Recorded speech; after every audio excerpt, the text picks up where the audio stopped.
बोलो जयकारा बोल मेरे श्री गुरु महाराज की जय। श्री सद्गुरुदेव भगवान की जय। गुरुमुखो, यदि कोई किसी की बुराई करेगा तो मानो वह अपने लिए ही दुखों के बीज बो रहा है। जो जैसा करता है वो वैसा ही भरता है।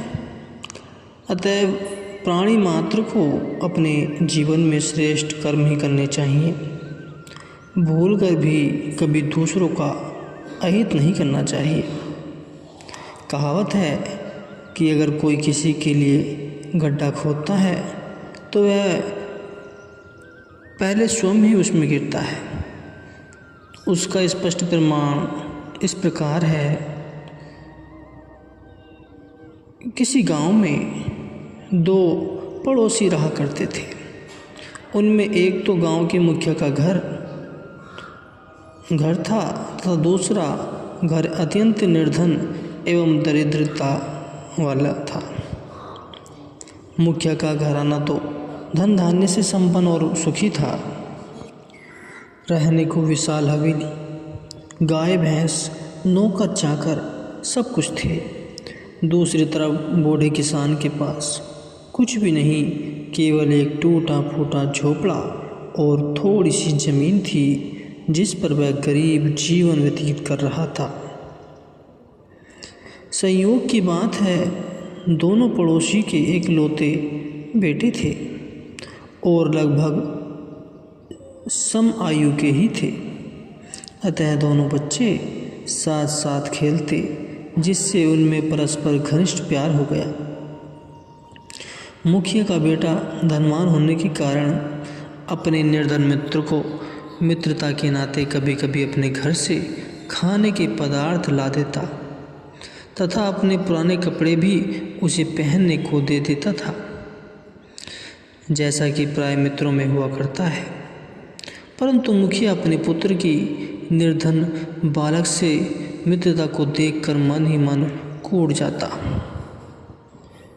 लेकिन प्रत्यक्ष में वह उस भोले भाले दरिद्र लड़के के भावों को किसी प्रकार भी ठेस नहीं पहुंचाना चाहता था। दोनों लड़के जब कुछ बड़े हुए तब मुखिया ने तो निकटवर्ती गांव में अपने पुत्र को विद्या अध्ययन के लिए भेज दिया, क्योंकि उस गांव में कोई पाठशाला नहीं थी। मनमोहन जब पढ़ने के लिए दूसरे गांव में गया तो निर्धन बाप का बेटा बिहारी अपने मित्र मनमोहन की याद में बेचैन रहा करता था। शाम के समय मनमोहन घर लौटा। उसे भी सारा दिन बिहारी की याद ने उद्विग्न किया हुआ था और घर पहुंचने पर ही वह अपने साथी के पास गया और दूसरे गांव की पाठशाला में प्रवेश करने की अपनी सब बात कह सुनाई तथा बिहारी को भी यह सम्मति दी गई कि वह भी उसी पाठशाला में शिक्षा प्राप्त करने के लिए चले, जिससे दोनों मित्र एक साथ हो जाएं और मन लगा रहेगा। किंतु बिहारी का पिता अत्यंत निर्धन था। वह पाठशाला का शुल्क व पुस्तकों का खर्च आदि दे सकने की सामर्थ्य नहीं रखता था। फिर उच्च विद्यालयों में पढ़ने के लिए बच्चों को अच्छी वेशभूषा भी तो रखनी पड़ती है। बिहारी के एक बार कहने से तो उसके पिता ने साफ इनकार कर दिया, परंतु जब वह बार बार आग्रह करने लगा तो उसका पिता पुत्र का मन रखने के लिए सहमत हो गया। दूसरे दिन पिता बिहारी को साथ लेकर दूसरे गांव की पाठशाला में गया। वहां जाकर उसने अध्यापक को अपनी सारी स्थिति स्पष्ट शब्दों में कह सुनाई। अध्यापक दयावान था, अतः उसने बच्चे को निःशुल्क पढ़ाना स्वीकार कर लिया तथा कुछ पुरानी पुस्तकें भी उसे पढ़ने के लिए दे दी। अब मनमोहन और बिहारी साथ साथ विद्या अध्ययन करने लगे।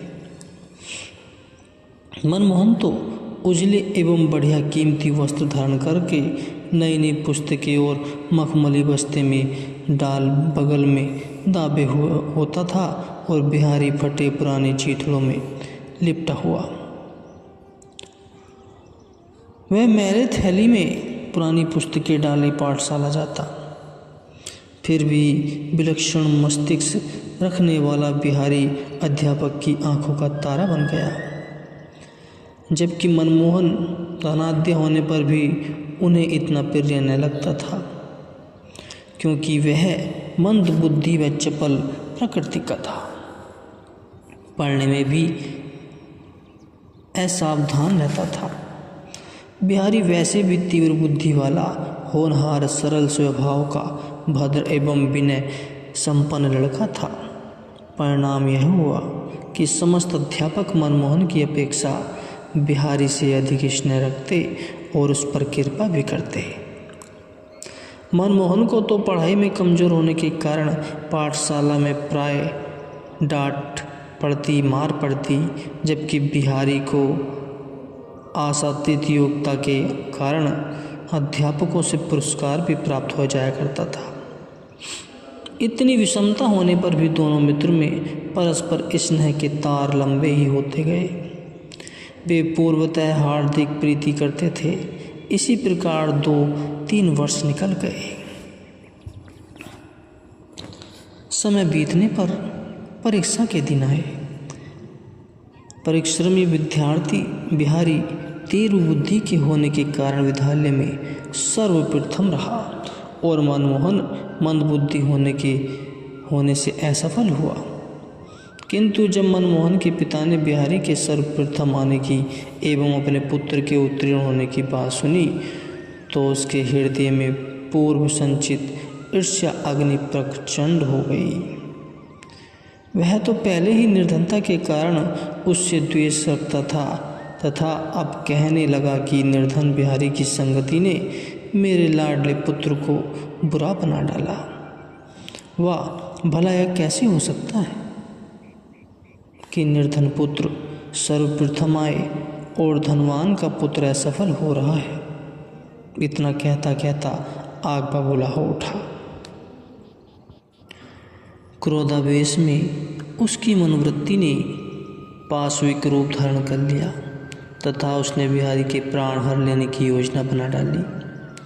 तत्पश्चात उसने गांव के एक जल्लाद को बुलाकर उसकी मुट्ठी गर्म करके उसे पैसे दे करके उसे यह नीच कर्म करने को कहा कि जब स्कूल से दोनों बच्चे लौट रहे हों तब मार्ग में तलवार के एक ही वार से बिहारी का सिर धड़ से अलग कर सके और मेरे पास ले आना। सिर धड़ से अलग करके मेरे पास ले आना, तब मैं तुझे और बहुत सारा पुरस्कार दूंगा। सच है, धन का लोभ मनुष्य को अंधा कर देता है। जल्लाद भी लोभाधीन हो गया। उसने मुखिया से कहा कि मैंने तो दोनों बच्चों में से किसी को देखा तक नहीं, सो मैं कैसे पहचान पाऊंगा कि मनमोहन कौन है और बिहारी कौन है, तथा आप यह भी बता रहे हैं कि दोनों अवस्था में एक समान है। तो मुखिया ने उत्तर दिया, हमारे मनमोहन ने तो नीले रंग का रेशमी कुर्ता और धारीदार पजामा पहन रखा है तथा वह पैरों में काले बूट व बगल में मखमली बस्ता लिए होगा। इसके विपरीत बिहारी खद्दर का मैला कुचला कुर्ता व फटा पजामा पहने तथा बगल में फटा पुराना बस्ता पकड़े होगा। बस उसी का ही तुमने वध करना है। जल्लाद ने दोनों की पहचान कर ली। अब मार्ग में वह एक घनी झाड़ी में छिपकर बैठ गया कि सायंकाल जब दोनों बालक इधर आएंगे तो वह तलवार के एक ही भरपूर वार से बिहारी का काम तमाम कर देगा। उधर भगवान की अनोखी लीला देखिए कि जब दोनों मित्र पाठशाला से छुट्टी पाकर घर की ओर चले तो मनमोहन के अंतःकरण में अपने निर्धन मित्र के प्रति दया उमड़ गई। दिल में सोचने लगा कि एक मैं हूँ कि मुझे किसी प्रकार की कमी नहीं। पहनने की रेशमी कपड़े, बिछाने की मखमली गद्दे व खाने को स्वादिष्ट भोजन, नौकर चाकर आदि सब भगवान ने दे रखे। किंतु एक बुद्धि का धनी नहीं हूँ। इधर बिहारी इतनी कुशाग्रवृद्धि का बालक है जिसकी कि अध्यापक प्रशंसा करते करते नहीं थकते। बेचारे की निर्धन अवस्था मुझसे देखी नहीं जाती। न तन पर पहनने को पर्याप्त वस्त्र, न पाँव में जूते, किताबें भी तो पूरी नहीं हैं। भरपेट खाना उसे कभी प्राप्त नहीं होता। कभी कभी तो भोजन के लिए भी वह तरस जाता है। ऐसे दरिद्र मित्र की सहायता करना मेरा कर्तव्य है। भगवान ने मुझे तो बहुत कुछ दे रखा है। ऐसा दिल में विचार करते करते उसने बिहारी से कहा, मित्र बिहारी, तुम्हारी यह दीन दशा मुझसे देखी नहीं जाती।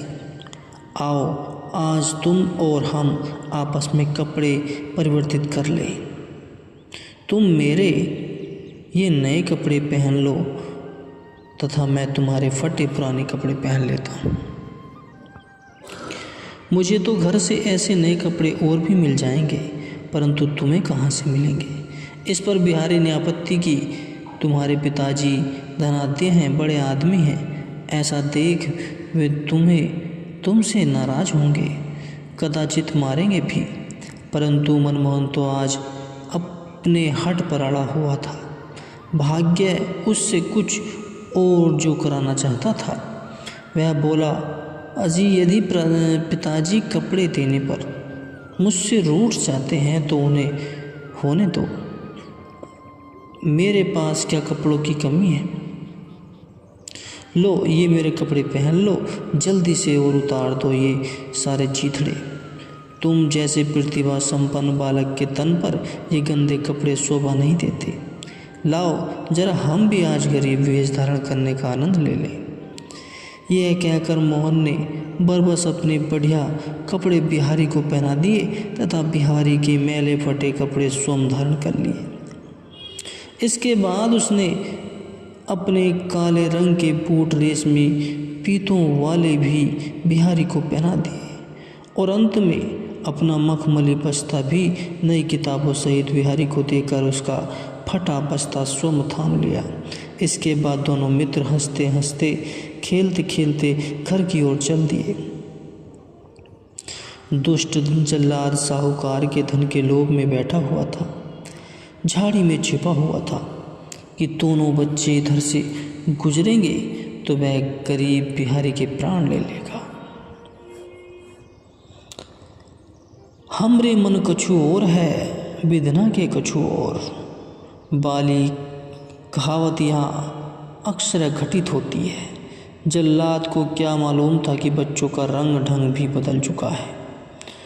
उसने तो बस यही पहचान याद रखी थी कि बढ़िया वस्त्रों और काले बूटों वाला मुखिया का पुत्र मनमोहन है और गरीबी वेशभूषा धारण किया हुआ बिहारी है। अब दोनों बच्चों के पास से गुजरने पर पैर झाड़ी में से एकाएक गुर्राते हुए भयानक भूखे भेड़िए की भांति उन पर झपटा और जो उनमें मैले कपड़े वस्त्र पहने हुए था उसे उसने एक ही वार से मौत के घाट उतार दिया। दूसरा बालक भय के मारे चीखता चिल्लाता और एक और को भाग खड़ा हुआ, परंतु जल्लाद ने उसका पीछा न किया। मारे जाने वाले बालक का सिर वह लहू से भीगा खंजर उठाकर आया और आन की आन में कटा सिर मुखिया की गोद में ला पटका।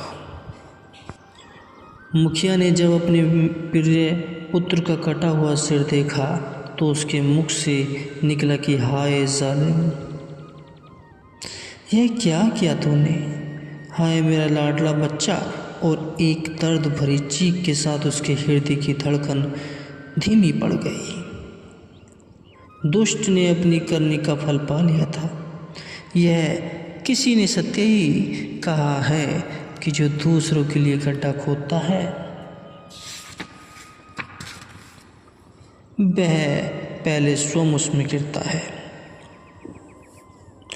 बाज के निष्ठुर आक्रमण से बचकर निकल आने वाले सहमे हुए चिड़िया के बच्चे के सदृश बिहारी थर्राता हुआ कांपता हुआ घर पहुंचा तथा पिताजी की गोद में गिरकर निश्चेष्ट पड़ गया। उस गरीब को क्या मालूम था कि आज विधाता ने एक बुराई सोचने वाले को बुराई का कितना भयानक परिणाम दिखला दिया है। तो अर्थ यह है गुरुमुखो कि प्रत्येक मनुष्य अपने कर्मों का स्वयं ही उत्तरदायी है। किए हुए कर्म के परिणाम से किसी भी रूप में कदापि कोई भी व्यक्ति बच नहीं सकता। कर्म फल तो ऋषि मुनि तक न बच सके तो फिर एक साधारण मनुष्य की तो बात ही क्या है। इसलिए संत महापुरुष जीवों को वर्तमान में श्रेष्ठ कर्म करने की प्रेरणा देते हैं तथा यह भी शिक्षा प्रदान करते हैं कि दूसरों के लिए सदैव सुख भावनाएं रखनी चाहिए। जैसे कि बताया गया है कि तुम दूसरों के लिए फूल बोओगे तो तुम्हें फूल ही मिलेंगे। सबके प्रति श्रेष्ठ भावना होनी चाहिए, क्योंकि आत्मा तो एक है जो सबके हृदयों में विद्वान है। अतः दूसरों को भी अपनी आत्मा के रूप में समझकर समभाव से व्यवहार करना चाहिए तथा किसी के बारे में गलत नहीं सोचना चाहिए। जैसा करोगे वैसा भरोगे, जैसा बोओगे वैसा काटोगे।